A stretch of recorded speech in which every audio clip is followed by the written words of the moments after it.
The worn fabric slipped through Clara Parker's fingers for the thousandth time as she guided her needle through the same frayed seam she had been mending since 1873. And now, in the spring of 1881, the pale blue cotton had faded to something closer to dishwater gray. She sat on the weathered porch of the boarding house in Shoshone, Idaho, where she worked cooking meals and changing linens for travelers passing through on their way to somewhere better, somewhere that held more promise than this small railroad town ever could. The dress hung loose on her slender frame, patches upon patches creating a quilt work of desperation that she tried to hide beneath a carefully tied apron.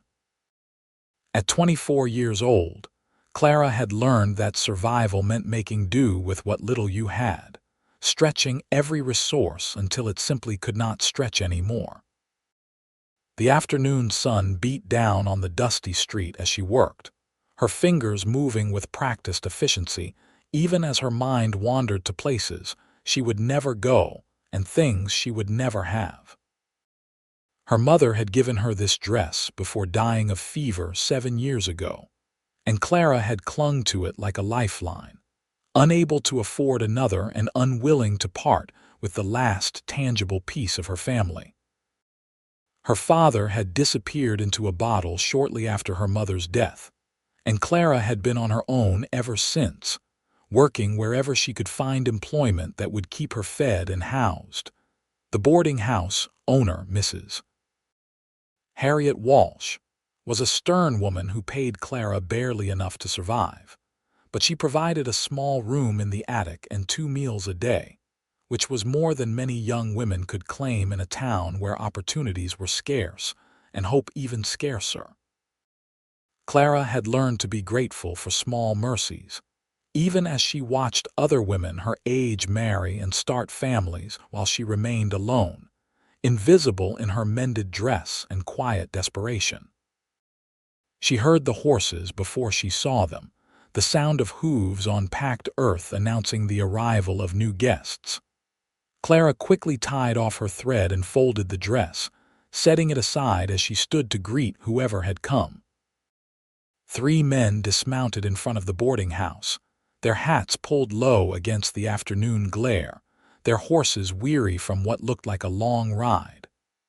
The first 2 men were older, grizzled ranch hands with weather-beaten faces and clothes covered in trail dust. But the third man was different.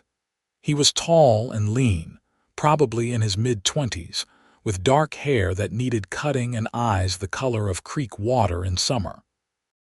He moved with an easy confidence as he secured his horse, his hands gentle on the animal's neck as he murmured something Clara could not hear. When he looked up at the porch, his gaze met hers directly, and she felt something unfamiliar flutter in her chest before she quickly looked away, reminding herself that travelers never stayed and dreams only led to disappointment. "Welcome to Walsh's boarding house," Clara said, her voice steady despite her sudden nervousness. "Mrs. Walsh is inside if you need rooms." "Thank you, miss," the younger man said, and his voice was warm, respectful in a way that surprised her. He climbed the steps while his companions followed, and Clara caught the scent of leather and sage, the smell of open country and freedom. She opened the door for them, stepping aside as they entered the dim interior where Mrs.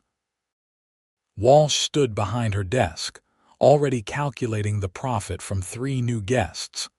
Clara returned to her spot on the porch, picking up her mending once more, but she found it difficult to concentrate. Through the open window, she could hear Mrs. Walsh negotiating prices, her sharp voice cutting through the afternoon quiet. The men agreed to stay for 3 nights, and Clara knew that meant extra work, more cooking, more cleaning, but also more chances to see the man with the creek water eyes. She shook her head at her own foolishness.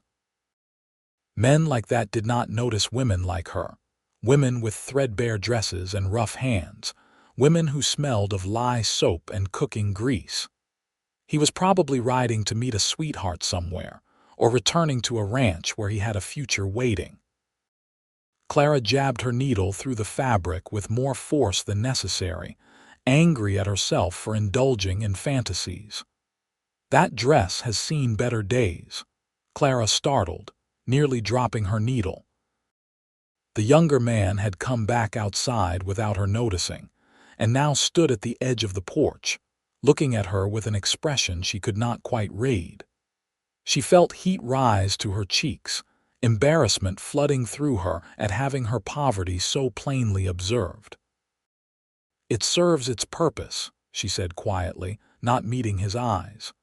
"I did not mean offense," he said quickly, and there was genuine apology in his tone. "I am Ethan Tucker. My companions and I are driving cattle to a ranch north of here, but we needed a few days' rest before the final push." "Clara Parker," she replied, finally looking up at him.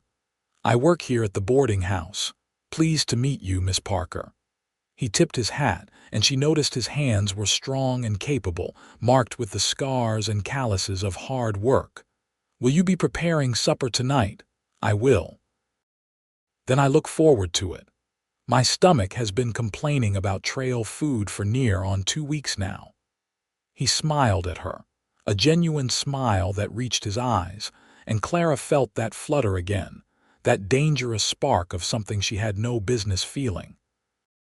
She nodded and returned her attention to her mending, hoping he would go inside, hoping he would stay, confused by her own conflicting desires. Ethan did go inside eventually, but Clara found her hands shaking as she tried to continue her work. She set the dress aside and went to the kitchen, where she needed to start preparing the evening meal. Mrs. Walsh had purchased a chicken from the local farmer, and Clara set about plucking and cleaning it, her mind miles away from the task at hand. Over the next 2 days, Clara found herself hyper-aware of Ethan Tucker's presence. He and his companions spent their days tending their horses and conducting business in town, but they took their meals at the boarding house, and Ethan always made a point to compliment Clara's cooking. He spoke to her with genuine interest, asking about her life in Shoshone, about the town itself, about anything and everything. She was cautious at first, unused to such attention, but Ethan's warmth was persistent and impossible to resist.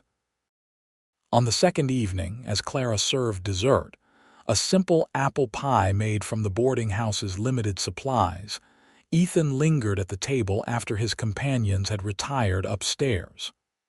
"Miss Parker," he said, "would you sit with me for a moment?" Clara glanced toward the kitchen, but Mrs. Walsh had already gone to her private quarters for the night. She hesitated, then took a seat across from him, her hands folded in her lap. "I have noticed," Ethan began, his voice gentle, "that you spend every spare moment mending that blue dress."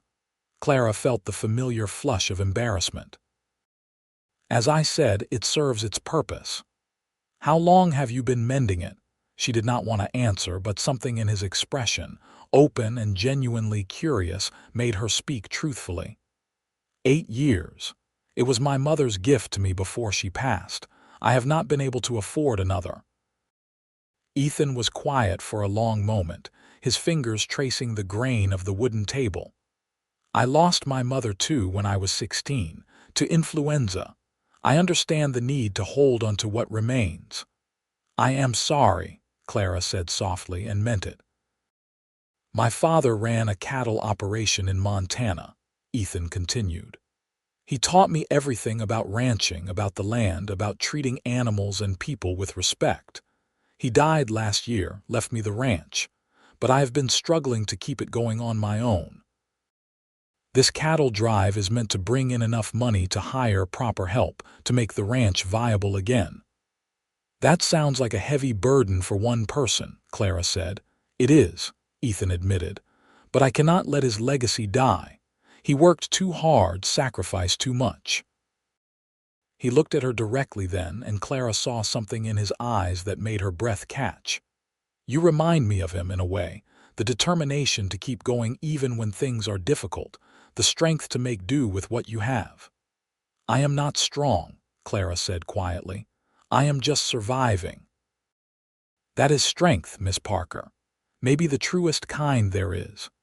They talked until the candles burned low, sharing stories of loss and hardship, of small joys and simpler times. Clara learned that Ethan was 26, that he loved the land with a passion that resonated in every word he spoke, that he was lonely in a way that mirrored her own isolation. When they finally parted for the night, Clara climbed the stairs to her attic room feeling something she had not felt in years: hope. The next morning, Ethan and his men prepared to continue their journey. Clara helped Mrs. Walsh pack food for their travels, her heart heavy with the knowledge that she would likely never see Ethan Tucker again. That was how life worked in towns like Shoshone. People passed through, bringing brief moments of connection before disappearing back into the vast western landscape. She was wrapping bread in cloth when Ethan entered the kitchen. Mrs. Walsh had gone to the cellar for preserves, leaving them momentarily alone. "Miss Parker, I wonder if you might do me a favor," Ethan said. "If I am able," Clara replied, not looking up from her work. "Would you come with me to the general store? I need a woman's opinion on something, and I do not trust my own judgment in such matters." Clara was surprised but agreed, removing her apron and following Ethan into the bright morning sunshine. They walked down the dusty main street, past the saloon and the sheriff's office, to the general store that sat at the corner where the road split toward the railroad depot. Inside, the store smelled of coffee and tobacco, leather and soap. The proprietor, Mr. Jenkins, greeted them with a nod. Ethan led Clara to the back of the store where bolts of fabric were stacked on shelves, colors ranging from practical browns and grays to more vibrant blues and greens. "What do you think of this one?" Ethan asked, pulling down a bolt of deep emerald green cotton, fine quality with a subtle pattern woven through it. "It is beautiful," Clara said honestly. "Are you purchasing fabric for someone?" "I am," Ethan said. "For you?" Clara stepped back as if he had struck her. "Mr. Tucker, I cannot possibly accept such a gift. It would not be proper."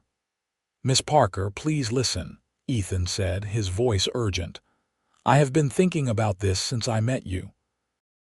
You have been mending that same dress for years, making do with scraps and patches, never asking for anything, never complaining. You deserve something new, something that is yours and not a hand-me-down or a constant reminder of loss." "I do not have the money to repay you," Clara said, her voice barely above a whisper.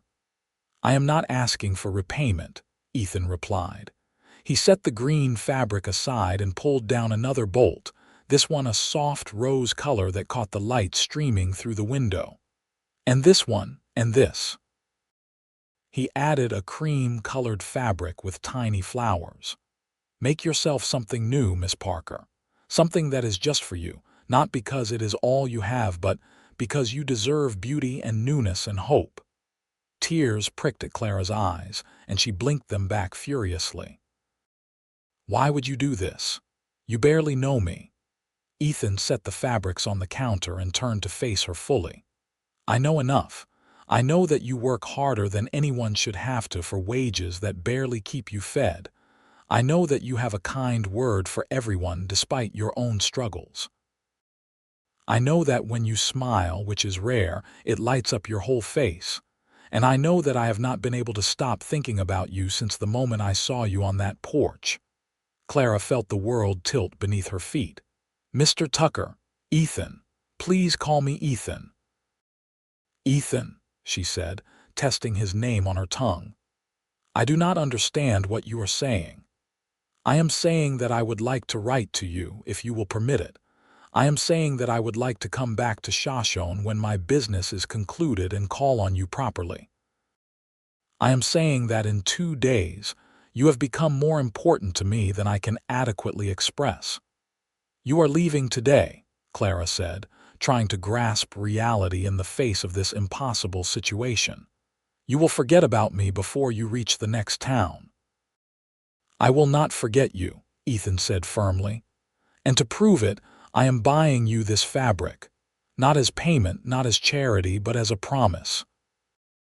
A promise that I will return. And when I do, I hope to see you in a new dress that you made for yourself, because you chose to believe that you are worth more than constant mending and making do."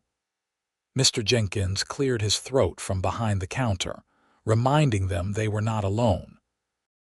Clara looked at the fabric, then at Ethan, then back at the fabric. Every practical bone in her body screamed at her to refuse, to protect herself from inevitable disappointment. But something deeper, some long-buried part of her soul that still believed in possibilities, whispered yes. "All right," she said quietly. "Thank you." Ethan's face broke into a wide smile and he turned to Mr. Jenkins. "We will take all 3 bolts and whatever thread and notions Miss Parker needs for sewing." "That is too much," Clara protested, but Ethan shook his head. "It is not nearly enough, but it is a start." 20 minutes later, Clara walked back to the boarding house with her arms full of parcels, her mind reeling. Ethan carried the heavier bolts of fabric, and they walked in comfortable silence, the morning sun warm on their faces. At the boarding house, Ethan's companions were already mounted, their horses packed and ready. Ethan handed Clara the fabric, his fingers brushing hers in a way that sent electricity up her arm. "I will write as soon as I reach the ranch. It may take a few weeks for the letters to arrive, but please do not think I have forgotten." "I will wait to hear from you," Clara said, then added with a small smile, "Ethan." He mounted his horse with the ease of someone who had been riding since childhood. From his saddle, he looked down at her, his expression serious. "Make yourself something beautiful, Clara. Promise me." "I promise." She watched them ride north out of town, standing in the street long after they had disappeared from view. When she finally went inside, Mrs. Walsh was waiting with a disapproving expression. "Men like that do not come back for girls like you," the older woman said bluntly. "You would do well to remember your place." But Clara climbed the stairs to her attic room with the fabric clutched to her chest, and for the first time in years, she allowed herself to hope. She spread the fabric on her narrow bed, running her hands over the smooth cotton, marveling at the vibrant colors. That evening, after her work was done, she began cutting the emerald green fabric, using her old dress as a pattern but making adjustments, creating something that would actually fit properly, that would be hers alone. The days turned into weeks, and Clara sewed every spare moment she had. Her fingers, so used to mending and patching, now created something new, and she found joy in the process. She had not realized how dispiriting it had been to constantly repair the irreparable, to always be fighting a losing battle against time and wear. Creating something fresh, watching it take shape under her hands, was like breathing after years of suffocation. She waited for the letter Ethan had promised, and when it finally arrived 6 weeks after his departure, Clara's hands shook as she opened the envelope. His handwriting was neat and strong, the words jumping off the page. "Dear Clara, I hope this letter finds you well and that Mrs. Walsh is not working you too hard. The cattle drive was successful, and I have made it back to the ranch with enough money to hire 3 good men and begin proper repairs. The winter was hard on the buildings, and there is much work to be done, but I face it with renewed energy knowing that I have something to work toward. I think of you often, more often than is probably wise for a man who has known you only a few days. I picture you in that kitchen, the way you moved with such efficiency and grace. I remember our conversation at the table, the way you listened as if my words truly mattered. In a life that has been largely solitary, That feeling of connection was like water in the desert. I meant what I said about the fabric. I hope you have started making something for yourself, something that reflects who you are rather than simply serving a purpose. You deserve beauty, Clara. You deserve more than this world has given you so far. I will write again soon. Please respond if you feel so inclined. Your words would mean more to me than I can say. Yours, Ethan Tucker. Clara read the letter 3 times, then folded it carefully and tucked it into her small trunk where she kept her few precious possessions. That night, she finished the emerald dress and tried it on, looking at herself in the small, cracked mirror that hung on her wall. The woman looking back at her seemed like a stranger, someone vibrant and alive rather than faded and forgotten. The dress fit perfectly, highlighting a figure she had hidden for years under loose, worn fabric. She twirled once, watching the skirt flare around her legs, feeling foolish and wonderful and terrified all at once. She wrote back to Ethan that evening, sitting at the small table in her room with her precious paper and ink. Dear Ethan, your letter arrived today and brought more joy than I know how to express. I am glad the cattle drive was successful and that you are able to make the improvements your ranch needs. Hard work is made easier when there is purpose behind it, and it sounds like you have found renewed purpose in your father's legacy. I have finished the emerald dress, the first of the fabrics you gave me. I cannot adequately describe what it felt like to put it on, to wear something new and beautiful that was made for me alone.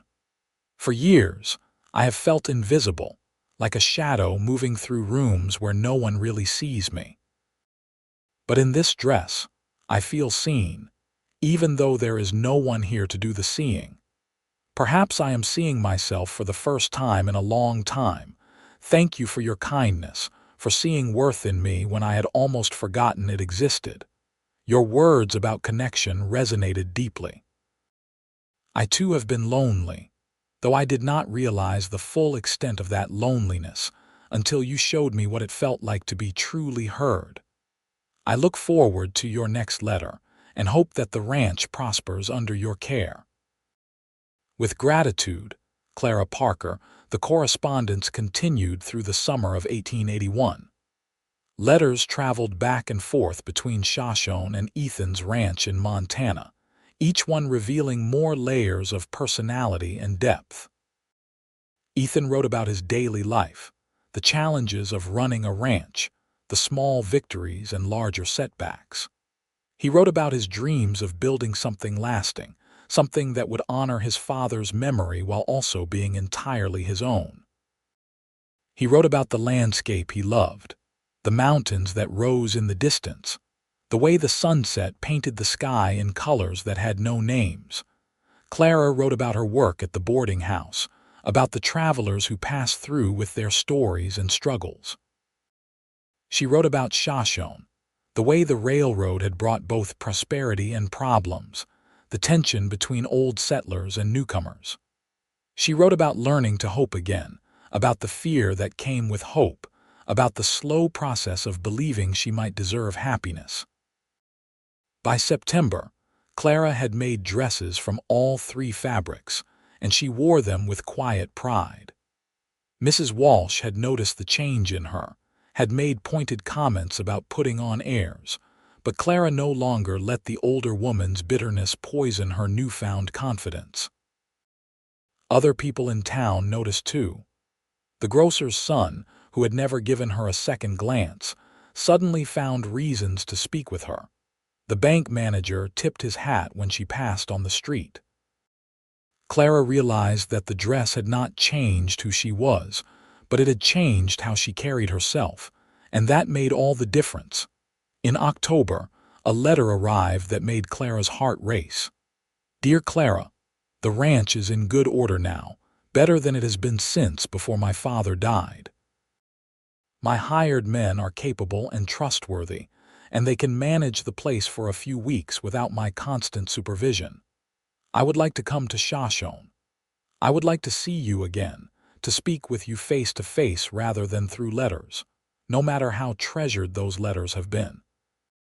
If you are willing, I will arrive in early November. I realize that months of correspondence do not obligate you to anything, and if you would prefer I not come, I will respect that decision. But I hope you will say yes. I hope you want to see me as much as I want to see you. Tell me what your heart says, Clara. I will abide by whatever answer you give. Yours always. Ethan. Clara sat on her bed, the letter in her hands, tears streaming down her face. They were not tears of sadness, but of overwhelming emotion, the kind that comes when something you barely dared to dream suddenly becomes possible.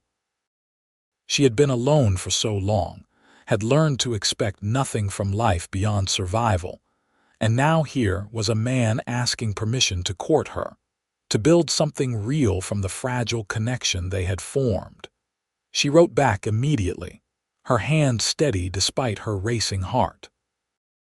Dear Ethan, yes. Please come. I want to see you more than I can adequately express in words. The past months of letters have meant everything to me, but the thought of actually seeing you again, of hearing your voice and speaking with you in person, fills me with joy and anticipation. Come to Shoshone, Ethan. Come and let us see if what we have built through letters can exist in the real world as well. I will be waiting. Yours, Clara. The weeks until Ethan's arrival seemed to last an eternity.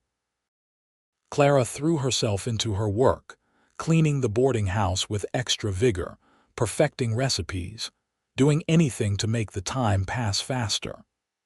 She alternated between excitement and terror, between confidence and crushing self-doubt. What if the reality of her did not match whatever image he had built in his mind? What if she disappointed him? What if the connection they had through letters evaporated when faced with the mundane realities of daily life? Mrs.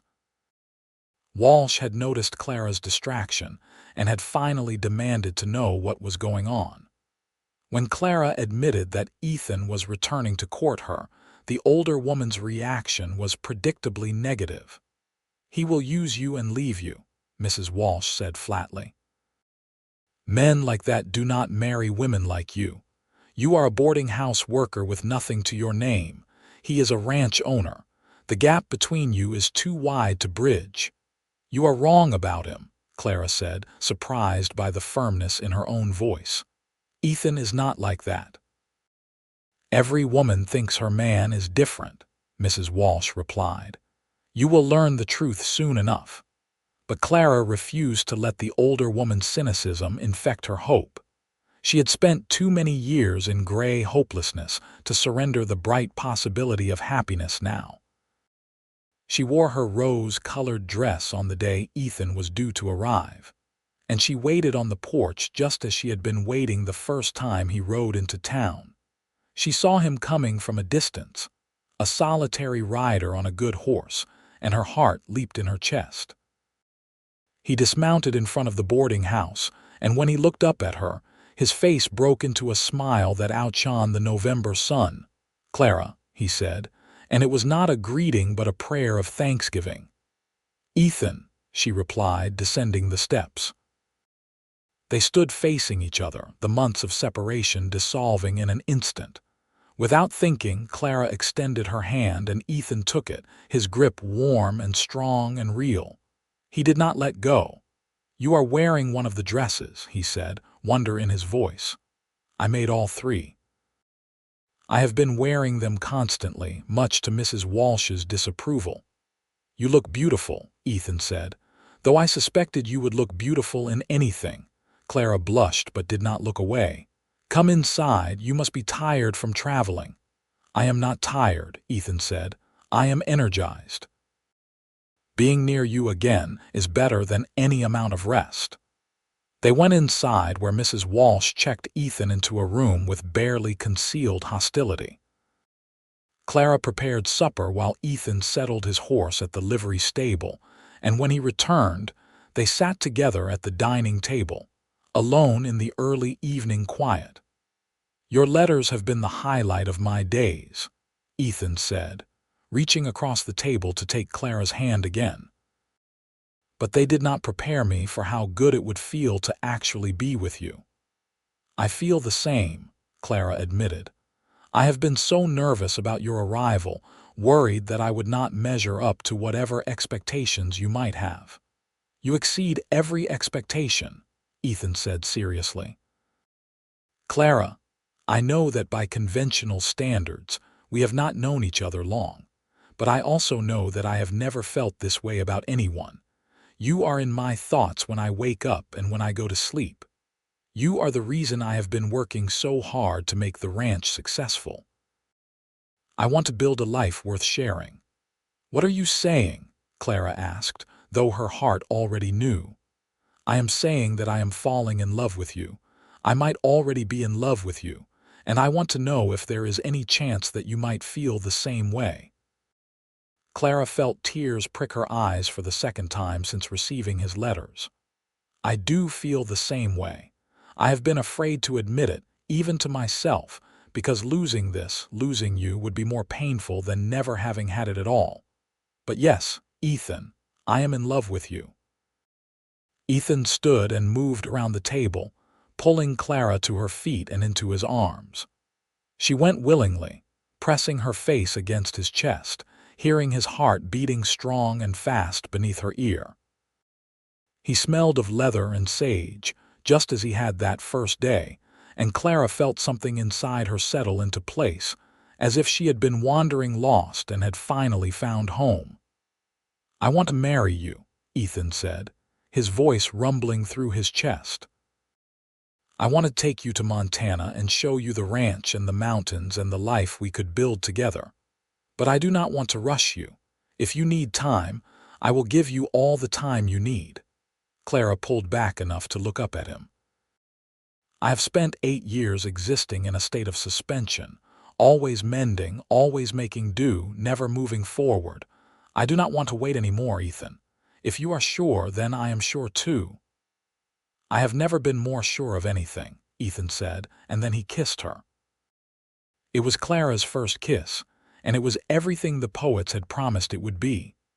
Soft and sweet and full of promise, a physical manifestation of all the words they had written and spoken. When they finally broke apart, both were breathless and smiling. "We should do things properly," Ethan said. "I should speak with the preacher, arrange for the wedding to be announced. Do you have family who should be notified?" "No," Clara said. "There is no one but me." "Then we will be each other's family," Ethan declared. "Is 2 weeks enough time to prepare? I need to get back to the ranch before winter truly sets in, and I want you to come with me as my wife." 2 weeks is perfect," Clara agreed. The next days passed in a blur of activity. Ethan made the arrangements with Reverend Matthews, the local preacher who served the small church at the edge of town. Clara gave her notice to Mrs. Walsh, who accepted it with bitter grace, already advertising for Clara's replacement. The few women in town that Clara had friendly relationships with rallied around her, helping her pack her meager belongings and offering advice on marriage and running a household. The wedding took place on a crisp November morning in 1881, with about 20 townspeople in attendance. Clara wore her emerald dress, the first new thing Ethan had given her, now made even more special by the occasion. Ethan wore a new suit he had purchased from the general store, and he could not stop smiling as Clara walked down the short aisle toward him. Reverend Matthews performed the ceremony with appropriate solemnity, speaking of love and commitment, of partnership and faith.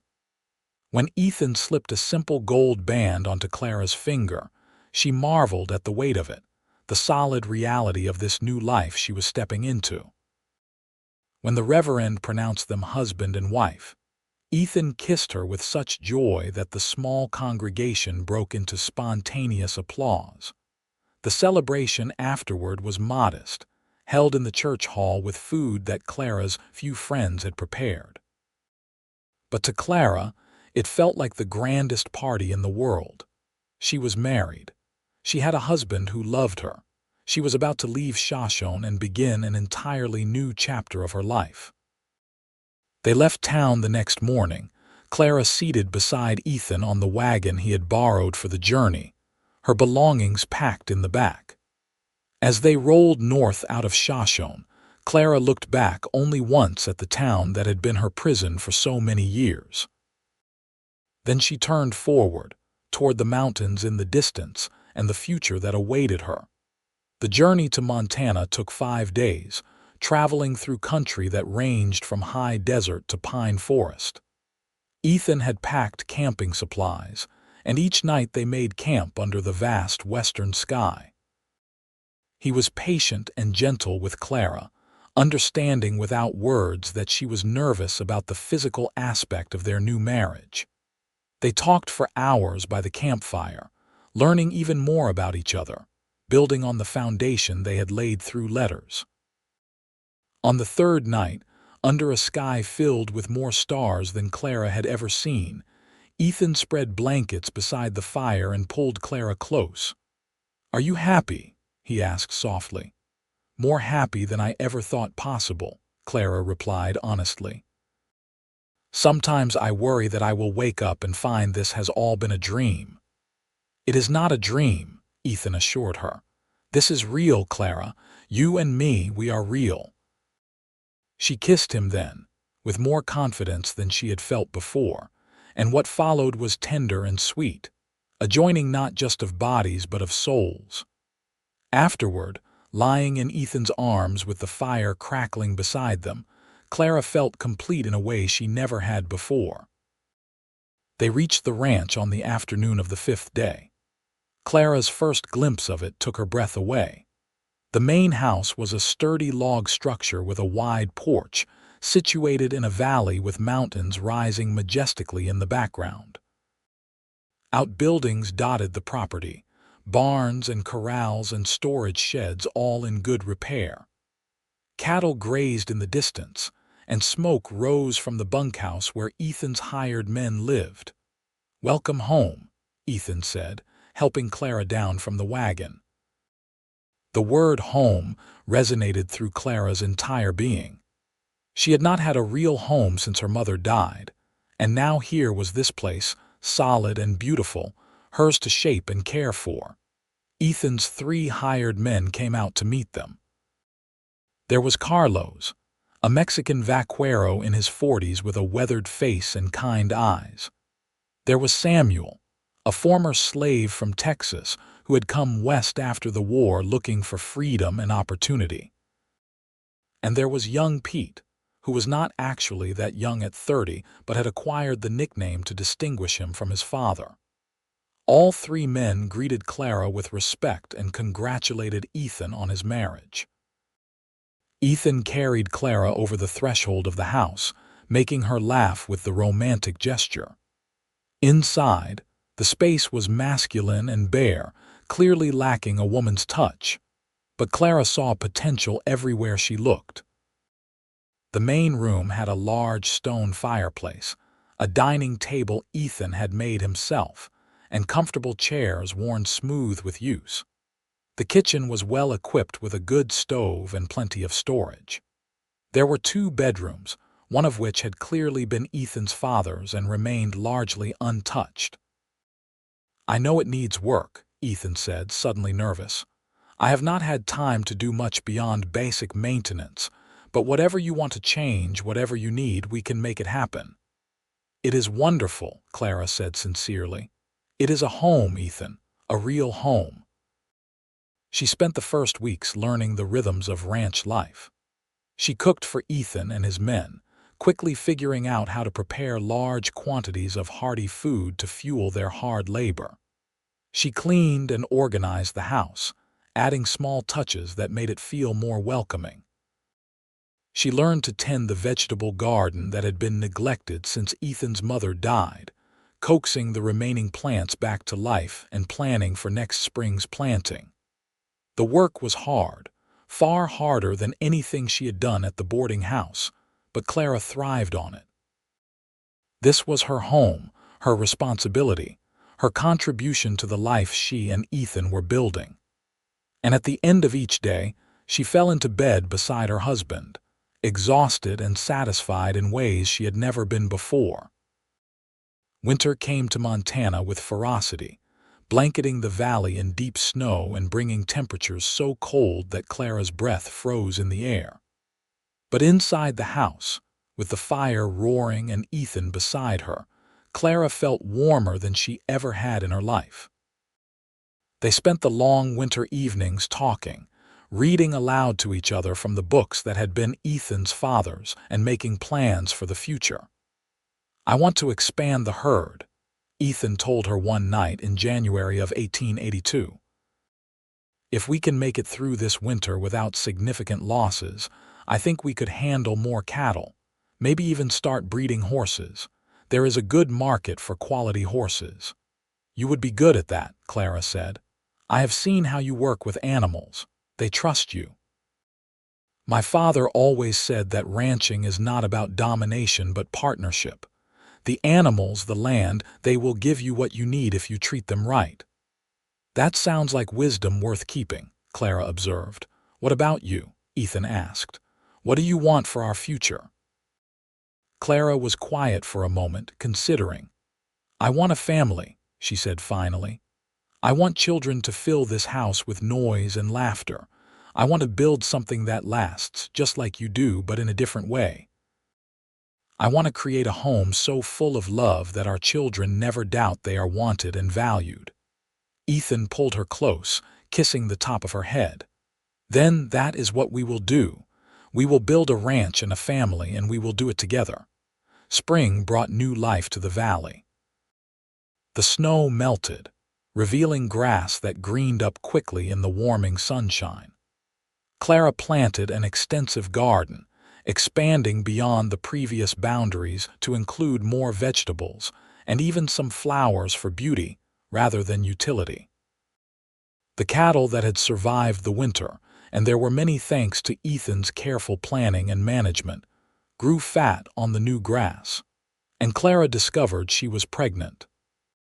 She told Ethan on a warm May evening as they sat on the porch watching the sunset paint the mountains in shades of pink and gold. "We are going to have a baby," she said simply.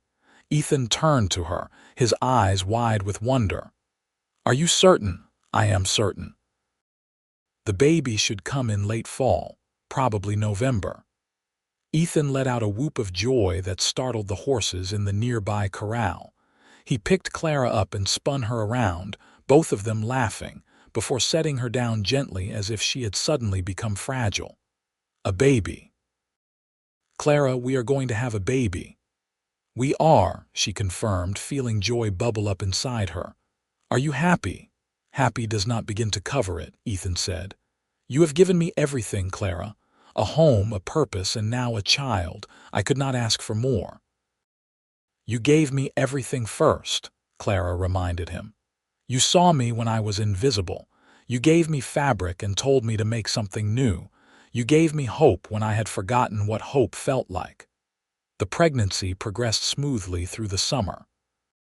Clara continued her work around the ranch, though Ethan became increasingly protective as her belly grew. He would not let her lift anything heavy and insisted she rest more than she thought necessary. But his concern came from love, and Clara found it endearing rather than annoying. In August, they made the trip to the nearest town, a place called Willow Creek about 30 miles south, to purchase supplies for the coming baby.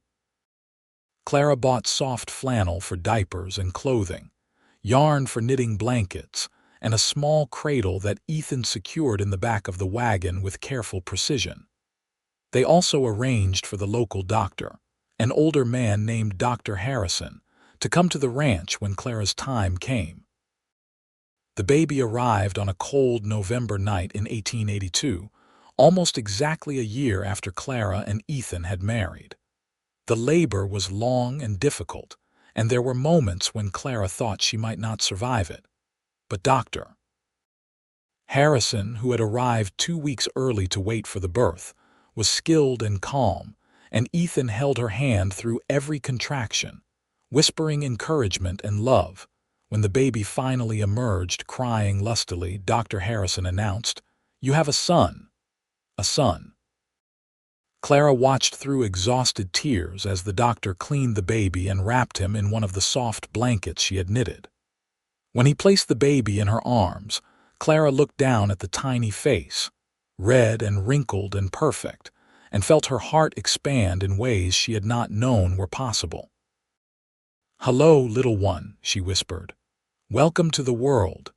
Ethan sat beside her on the bed, his arm around her shoulders, looking at their son with awe.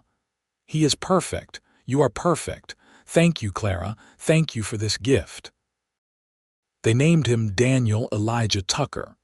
Daniel for Ethan's father and Elijah from the Bible, a prophet who brought hope in dark times. Danny, as they called him, had his father's dark hair and his mother's gray eyes, and he was the most beautiful thing Clara had ever seen. The years that followed were filled with the kind of happiness Clara had never dared to dream of. Danny grew strong and healthy, learning to walk and talk, delighting his parents with his curiosity and intelligence. The ranch prospered under Ethan's management, and they were able to hire 2 more men and expand the herd as planned. Ethan began breeding horses as well, developing a reputation for quality animals that sold well at market. Clara transformed the house into a real home, warm and welcoming. She made curtains from fabric purchased on trips to Willow Creek, braided rugs for the floors, and filled shelves with preserves and pickles from her garden. She became friends with the other ranch wives in the area, women who gathered for quilting bees and church socials, who supported each other through the challenges of frontier life. In 1884, Clara gave birth to their second child, a daughter they named Catherine Rose, after Clara's mother. Kathy, as they called her, was a serene baby with her father's green eyes and a temperament that suggested she would be peaceful and easygoing. Danny, now 2, was fascinated by his little sister and insisted on helping with everything from diaper changes to feeding times. The years rolled by with the kind of steady contentment that is the hallmark of a well-lived life. Ethan and Clara's partnership deepened, their love maturing from passionate romance into something steadier and more profound. They learned to work together through challenges, whether it was a hard winter that threatened the herd or a summer drought that tested their resources. They celebrated victories together, like the year Ethan's horses took top prizes at the regional fair, or when Danny read his first complete sentence from the Bible. In 1887, Clara gave birth to their third child, another son they named Samuel after Ethan's hired man, who had become a close friend and godfather to the children. This Samuel, called Sam to distinguish him from Big Samuel, was a robust baby with a loud voice and strong opinions about everything. He kept Clara busy from morning to night, but she loved every exhausting moment. One evening in the summer of 1888, as Clara sat on the porch watching her 3 children play in the yard, Ethan came up behind her and wrapped his arms around her waist. "What are you thinking about?" he asked. "I am thinking about the day you rode into Shoshone," Clara said. "How I was sitting on a different porch, mending that awful gray dress, feeling like my life was over before it had really begun." "That dress," Ethan said with a laugh. "I was shocked when I saw the state of it, but also amazed that you kept going despite having so little." "I did not know any other way to be," Clara said. "I had learned to make do with scraps, to never expect more than the bare minimum." "And now?" Ethan asked. Clara gestured at the scene before them. Danny, now 6, was helping 5-year-old Kathy build something with sticks. 1-year-old Sam sat in the dirt, examining rocks with intense concentration. The ranch spread out around them, prosperous and beautiful, home to not just their family but to the men who worked for them and the animals they raised. The mountains rose in the distance, eternal and steadfast. "Now I have everything," Clara said simply. "More than I ever dreamed possible." "You know what I think about sometimes," Ethan said. "I think about that moment in the general store when I asked you to make yourself something new. I was terrified you would refuse, that you would see it as charity or pity, but you said yes. You took that leap of faith." "I said yes because something in your eyes told me I could trust you," Clara replied. "And because I was so tired of mending, of always looking backward instead of forward." "That fabric was probably the best money I ever spent," Ethan mused. 3 bolts of cotton that changed both our lives." "It was not the fabric that changed my life," Clara said, turning to look at him. "It was what the fabric represented. You saw me when I was invisible. You told me I deserved something new. You gave me permission to hope." "I love you," Ethan said, kissing her softly. "I loved you then, and I love you even more now." "And I love you," Clara replied. "More than words can express." They stood together watching their children until the sun began to set, painting the sky in those impossible Western colors that Clara had learned to love. When the air grew cool, they gathered the children inside for supper, and the house filled with laughter and noise and the beautiful chaos of family life. In 1890, Clara gave birth to twins, 2 more sons they named Joshua and Jonathan. The boys were identical, impossible to tell apart even for their parents in the first months. They brought new challenges and new joys, and the house that had seemed so spacious when Clara first arrived now felt comfortably full.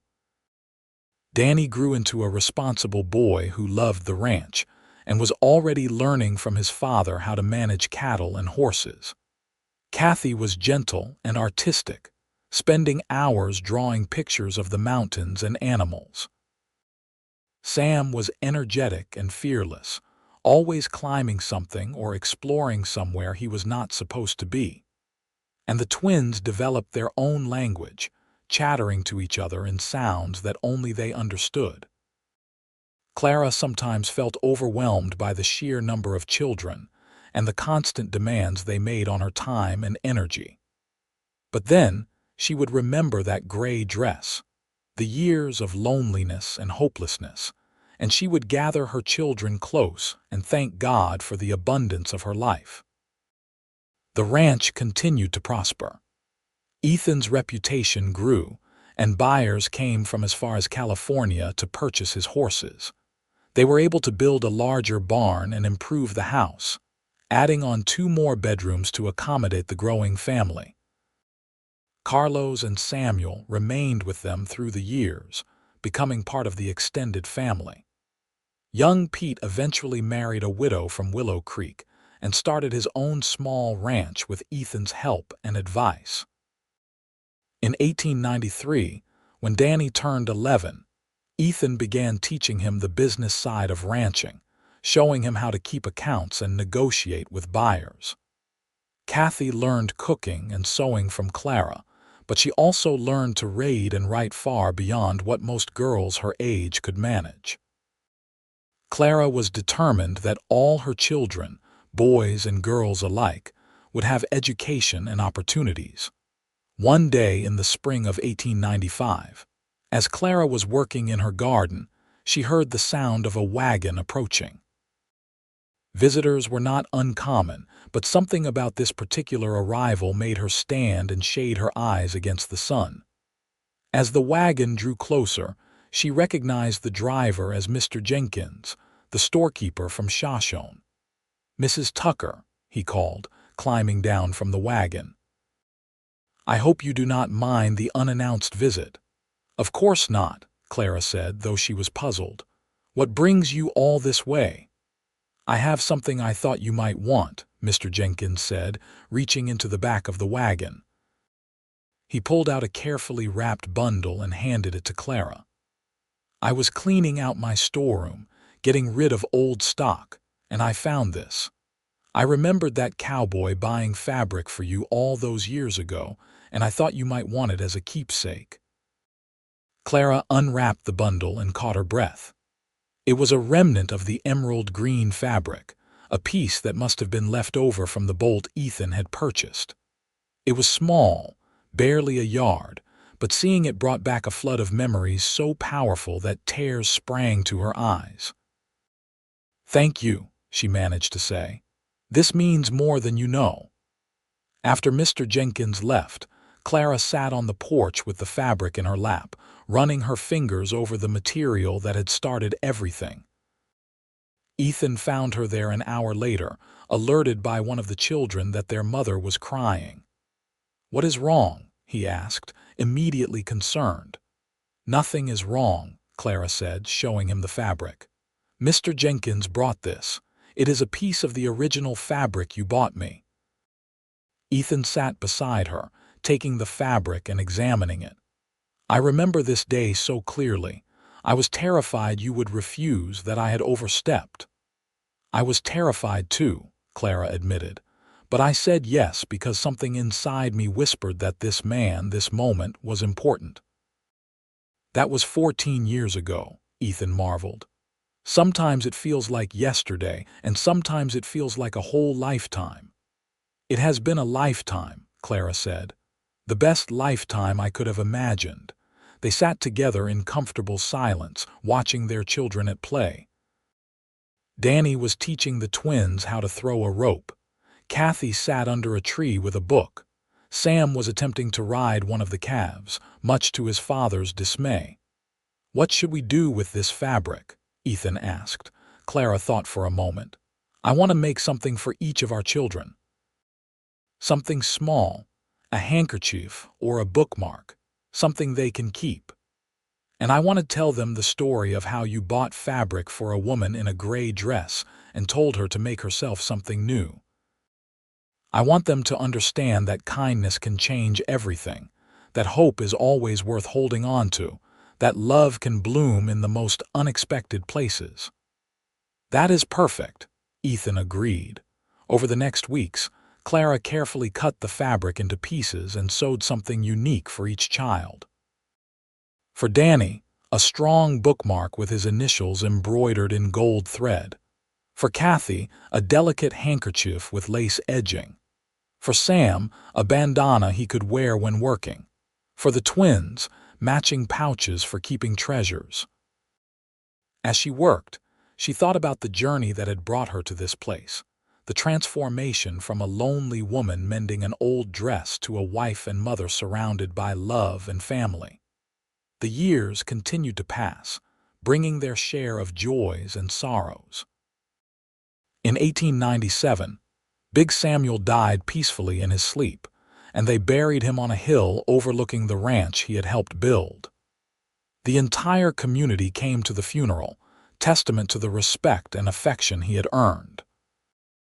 Danny, now 15, spoke eloquently about what Samuel had meant to him, the lessons he had learned from the older man about integrity and hard work. Carlos remained with them, growing older but still sharp and capable. He became a grandfather figure to all the children, teaching them Spanish songs and telling stories of his youth in Mexico. When he finally passed away in 1902, Clara and Ethan grieved deeply, feeling the loss of a man who had been family in all but blood. The new century brought changes to the West. The railroad expanded, making travel easier but also bringing more people and more competition. Cattle prices fluctuated wildly, and some years were harder than others. But Ethan's careful management and diversification into horses meant they weathered the difficulties better than many. The ranch became known throughout Montana as one of the best-run operations in the territory. Danny grew into a fine young man, tall and capable like his father, with his mother's thoughtful nature. When he turned 20 in 1902, Ethan began turning over more responsibility to him, preparing him to eventually take over the ranch. Danny proved himself worthy of the trust, making good decisions and earning the respect of the other ranchers in the area. Kathy, at 18, was courted by several young men but showed no interest in marrying. She wanted to be a teacher, a radical notion that some in the community found shocking. But Clara and Ethan supported her ambition, recognizing in their daughter the same strength and determination that had allowed Clara to survive her years of hardship. They helped Kathy apply to a teaching college in Helena, and in 1903, she left the ranch to pursue her education. Sam, 16 in 1903, was as wild and energetic as ever, but he was also developing into a skilled horseman. He had a natural gift for working with difficult animals, a patience that seemed at odds with his otherwise impulsive nature. Ethan recognized the gift and began training Sam specifically in horse breeding and training. The twins, now 13, were finally starting to develop distinct personalities. Joshua was quiet and studious, more interested in books than ranching. Jonathan was outgoing and social, already showing leadership qualities. Clara and Ethan marveled at how different their children were, despite sharing the same upbringing and values. In 1905, Clara turned 48, and Ethan surprised her with a trip to San Francisco. They left the ranch in Danny's capable hands and took the train west, staying in a fine hotel and seeing sights Clara had only read about in books. They attended the opera, walked along the waterfront, and ate in restaurants where the food was served on fine china. It was a different world from the ranch, exciting and overwhelming in equal measure. One evening, as they dressed for dinner, Clara caught sight of herself in the full-length mirror in their hotel room. She wore a dress of deep blue silk, something Ethan had insisted on buying despite her protests about the expense. Her hair, now streaked with gray, was styled in the latest fashion. She looked like a woman of means, confident and assured, a far cry from the woman in the patched gray dress. "What are you thinking?" Ethan asked, coming to stand behind her. "I am thinking about how far we have come," Clara said, "not just in miles but in life. Sometimes I can barely remember that woman I used to be." "I remember her," Ethan said softly. "She was beautiful even then, though she did not know it. She was strong even when she felt weak. She deserved every good thing, though she had been taught to expect nothing." "You gave me everything," Clara said, turning to face him. "You saw worth in me when I saw none in myself." "We gave each other everything," Ethan corrected. "You made a house into a home. You raised 5 remarkable children. You built a life worth living. I may have bought the fabric, Clara, but you made something beautiful from it." They kissed then, with the passion and tenderness of a love that had only deepened over the years. That night, in a fancy hotel far from home, they celebrated not just their trip, but the life they had built together, the partnership that had sustained them through all challenges.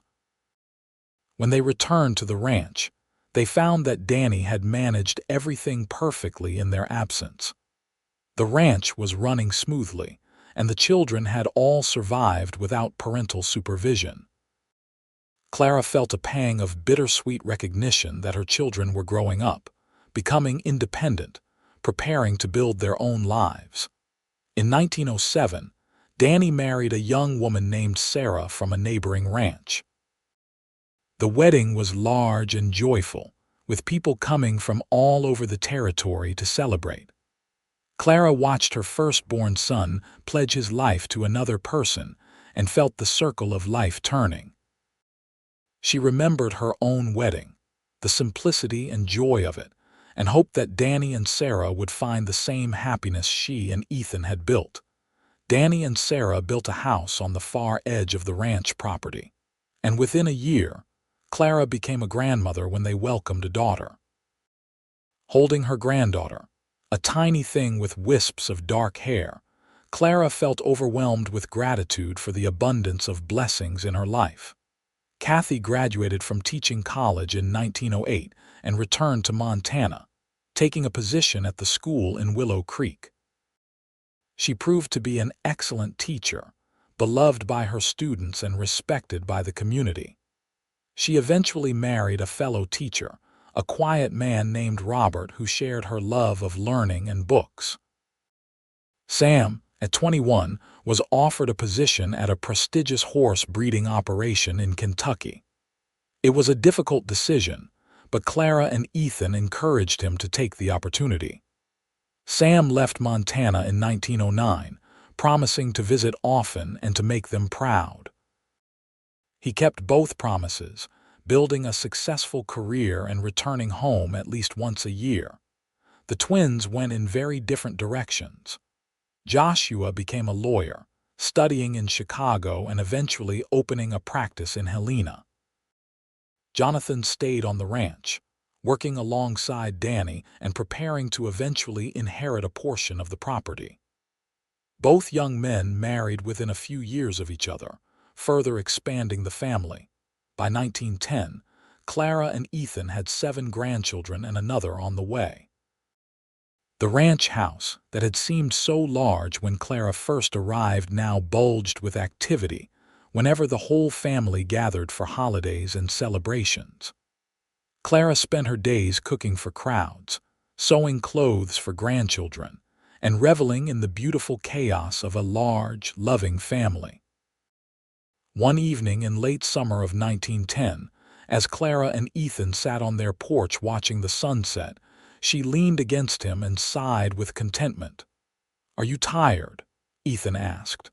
"Tired but happy," Clara replied. "I was thinking today about all the dresses I have made over the years. Dozens and dozens of them, for myself and for the children and now for the grandchildren. Every one of them a reminder that I am no longer that woman mending the same dress year after year." "You were never that woman," Ethan said. "That was just a circumstance you were trapped in. The real you, the strong, capable, beautiful you, was always there. You just needed someone to remind you." "You did more than remind me," Clara said. "You freed me. You gave me fabric and told me to make something new, but what you really gave me was permission to become who I was meant to be." "And who is that?" Ethan asked with a smile. "A woman who is loved and who loves in return," Clara said simply. "A mother and grandmother, a rancher's wife, a friend and neighbor. A woman who has known hardship but who chose hope. A woman who took a gift of fabric and made a life." "I love you, Clara Tucker," Ethan said. "I have loved you since I saw you sitting on that porch in Shoshone, and I will love you until my last breath." "And I love you," Clara replied. "You are my great blessing, my unexpected gift, my proof that good things can happen when you least expect them." They sat together as the sun dropped below the mountains, painting the sky in those impossible colors that never cease to amaze. Inside the house, they could hear one of the grandchildren laughing, a sound that represented everything beautiful and worthwhile in life. Clara thought about the gray dress, packed away in a trunk in the attic, kept as a reminder of where she had come from. She thought about the emerald fabric that had represented the beginning of her new life. And she thought about all the dresses she had made since, each one a celebration of hope and possibility. The years continued their steady march forward. Clara and Ethan grew older, their hair turning silver, their movements slower but no less purposeful. The ranch thrived under Danny and Jonathan's joint management, and Ethan finally allowed himself to step back from the daily operations, spending more time with Clara and their growing number of grandchildren. In 1915, they celebrated their 34th wedding anniversary with all their children and grandchildren gathered at the ranch. It was a massive undertaking, with people sleeping in every available room and several tents set up outside for the overflow. Clara cooked for days, preparing all the family favorites, and the celebration lasted an entire weekend. On the final evening, after the children had been put to bed and the adults were sitting around a bonfire, Danny stood and raised his glass. "I want to make a toast," he said. "To my parents, who have shown all of us what real love looks like. Pa, you taught me that being a man means being honest, hardworking, and kind. Ma, you taught me that strength comes in many forms and that a home is built on love more than lumber. You have given us all an example to live up to, and we are grateful beyond measure." Everyone raised their glasses, and Clara felt tears stream down her face. Ethan squeezed her hand, his own eyes damp. They were surrounded by the family they had built, the legacy they would leave, the love that would outlast them both. As they grew older, Clara and Ethan spent more time simply being together, taking walks around the ranch, sitting on the porch, sharing memories and dreams. They talked about the past, marveling at how their lives had unfolded, how a chance encounter had led to such profound happiness. They talked about the future, hoping to see their grandchildren grow and thrive, maybe even meet a few great-grandchildren. In 1920, Clara turned 63 and Ethan was 65. They were in good health for their ages, still active and engaged with life. The ranch continued to prosper, now under the full management of Danny and Jonathan with occasional consultation from Ethan. The next generation was beginning to take on more responsibility, ensuring that the legacy would continue. One spring morning in 1921, Clara went to the trunk in the attic and pulled out the gray dress she had kept for so many years. She brought it down to the kitchen where Ethan was drinking coffee and spread it on the table. "What are you doing with that?" he asked. "I am going to burn it," Clara said decisively. "I have kept it as a reminder, but I do not need reminders anymore. I know who I am, who I have become. This dress represents a past that no longer has power over me." "Are you sure?" Ethan asked. "I am certain," Clara replied. "It is time to let it go completely." That afternoon, they built a fire in the clearing behind the house, and Clara placed the gray dress in the flames. They stood together watching it burn, the fabric blackening and disintegrating, smoke rising into the clear blue sky. When it was nothing but ash, Clara felt a sense of completion, of having truly and finally left that chapter of her life behind. "How do you feel?" Ethan asked. "Free," Clara said with a smile. "Completely free." They walked back to the house hand in hand, ready for whatever years remained to them, grateful for every moment they had been given. The seasons turned, bringing their mix of joy and sorrow. In 1923, they celebrated the birth of their 20th grandchild. In 1925, they grieved when Ethan's old friend young Pete died, leaving the widow he had married decades before. In 1927, they traveled to Kentucky to see Sam win a major award for his horse breeding program. Life continued its forward momentum, beautiful and bittersweet in equal measure. On a warm evening in June of 1928, Clara and Ethan sat on their porch as they had done thousands of times before.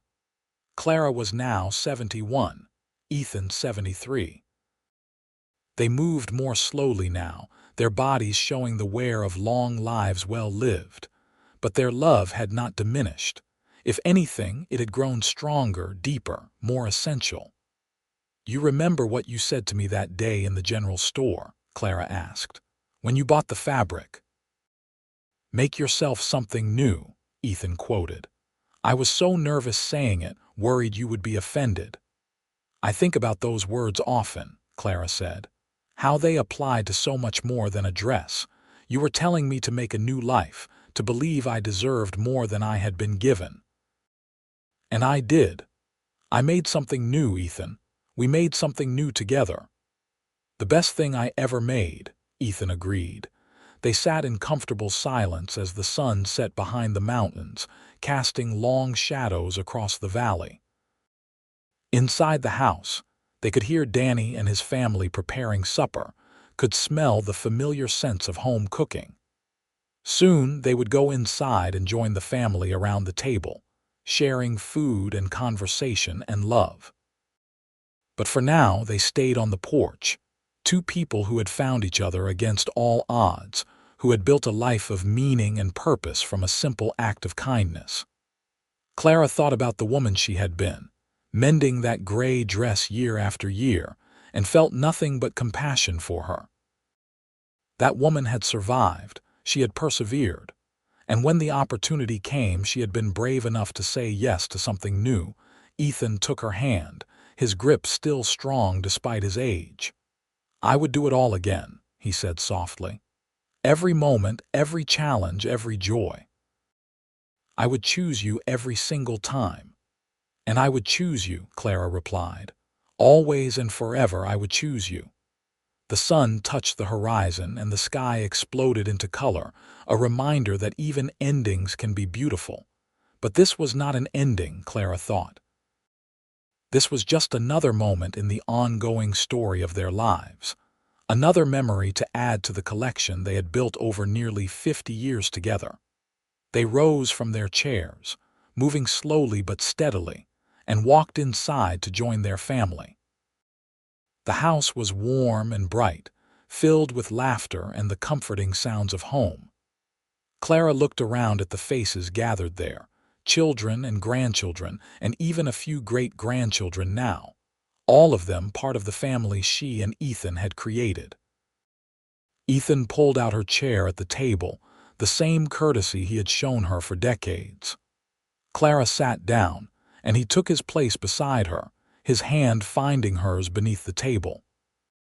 Grace was said, food was passed, and the conversation flowed like a river, sometimes rushing, sometimes gentle, but always moving forward. In the years that followed, Clara and Ethan continued to live fully, cherishing each day they were given. They celebrated more births, mourned inevitable losses, and witnessed the continuing growth and success of the ranch and their family.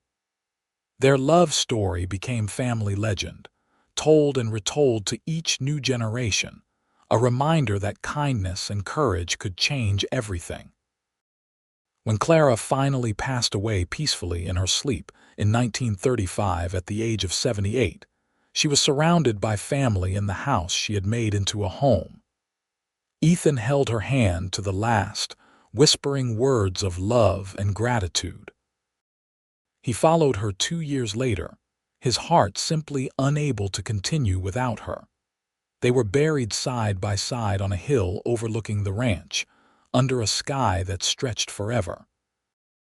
Their graves were marked with simple stones that bore their names and dates, but also a line that Danny had chosen. They made something new.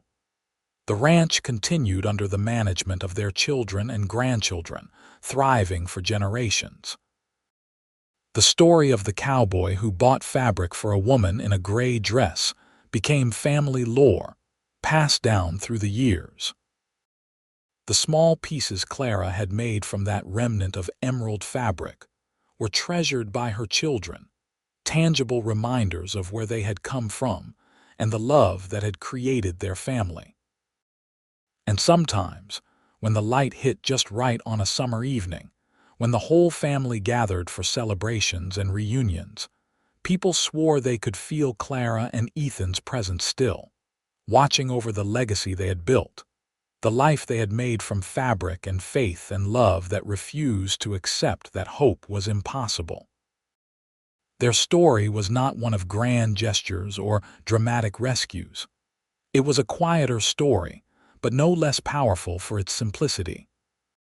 It was a story about seeing worth in another person, about the transformative power of kindness, about choosing to believe in possibility even when circumstances suggested otherwise. It was a story about mending and making new, about holding on to the past while stepping bravely into the future. It was, in the end, a love story, the kind of love that builds families and ranches and legacies, the kind of love that lasts beyond death, living on in the hearts and memories of those who come after. The kind of love that starts with a simple gesture, a few bolts of fabric and the words that changed everything. Make yourself something new. And Clara had. She had made herself new, and in doing so, she had made a life worth living, a family worth cherishing, and a love worth remembering.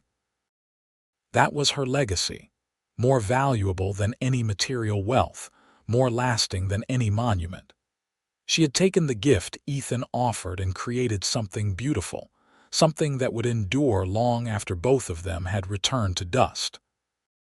The ranch still stands today, still run by descendants of Clara and Ethan, still bearing witness to the truth that love and kindness can transform lives. And in a glass case in the main house, protected from light and air, sits a small handkerchief made from emerald green fabric, a reminder of the day a cowboy bought fabric for a woman mending the same dress for years and told her to make something new. It is more than a piece of cloth. It is a symbol of hope, of transformation, of the power of seeing worth in another person and offering them the chance to see it in themselves.